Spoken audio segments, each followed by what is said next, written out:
All right, let's dive into something I've been seeing everywhere online.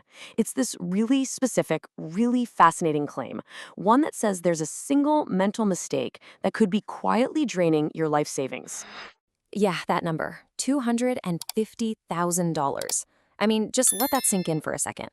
What if I told you that one single common mistake could cost you that much over your lifetime?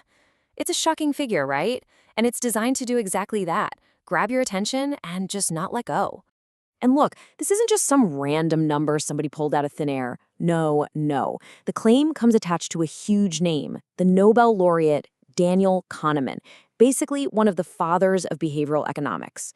And you see that name, and boom, you immediately stop and take this thing very, very seriously.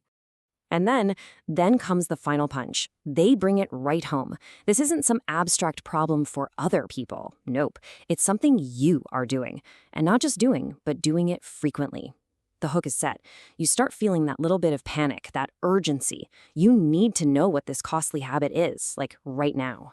Okay, so let's actually break this down. Let's look at the anatomy of this hook because it is an absolute masterclass in psychological persuasion. We're going to see exactly why it works so well. So, first up, the appeal to authority. Dropping Daniel Kahneman's name is such a powerful shortcut to credibility. The second we see a trusted, celebrated name like his, our skepticism just kind of melts away. We're immediately primed to believe that whatever comes next is super important and totally true. Then you've got the stakes. I mean, they don't just say, you'll lose a lot of money. That's way too vague. They give you a specific, concrete number, $250,000. And that specificity is what makes the threat feel so real, so significant. It takes it from a fuzzy warning to this tangible, scary loss that our brain can really latch onto. And this right here, this is the final piece of the puzzle. It's what makes it so urgent and personal. That little phrase, "You probably did it twice today," makes the problem immediate. It's not some far-off risk in the future. It's a habit you have right now, today. And that just creates this intense curiosity, this personal need to find the solution. Right. So after all that incredible buildup, there's really only one thing left on our minds. This big, unanswered question. I mean, we're all thinking it, right? After a hook that powerful, you just have to know. So, what is this mysterious $250,000 mistake that we're all apparently making every single day? And here is the big reveal. The source never tells you. Seriously, the whole thing just ends with some call to action like, hit like if you want to see if you're infected. And that's the whole point, isn't it? The content is all hook, zero substance. It is a perfect little engine for engagement, but it gives you absolutely no real information. Okay, so this is where it gets really interesting. While we were all busy looking for the cognitive bias that costs us money, we completely missed the real cognitive drain. The bias at play here isn't one we're committing ourselves, but one that's being used against us. This kind of content is literally designed to hijack our attention. And let's be honest, our attention is probably our most valuable and most limited resource.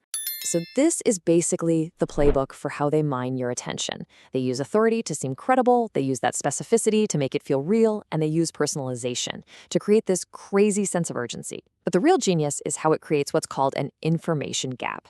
You know that itchy feeling of curiosity when there's a space between what you know and what you want to know? And then, by hinting at some secret that only 1% of people know, it makes us desperately want to pay the price of admission, which is usually just a click or a like. But here's the good news. Once you understand the formula, you start to see it everywhere. So now that we've taken this trap apart, let's talk about building a defense to protect your most valuable asset. Right, here's a simple 3-step framework. Think of it as your cognitive shield. First, just learn to identify the pattern. The moment you see that formula, a big name, a scary number, a personal threat, all wrapped up in a neat little package, a little alarm should go off in your head. Step 2, question the motive. Always ask yourself, what's the goal here? Is it really to inform me, or is it just to get my engagement? Think about what they're trying to get from you. And finally, and this is the most important one, value your own attention. Treat your focus like it's a finite resource, because it is. Don't just give it away for free to content that offers nothing back. Protect it, invest it wisely. So, we started this whole thing with a mysterious $250,000 cognitive bias that turns out to be nothing more than bait. But it leaves us with a much bigger, much more important question, doesn't it?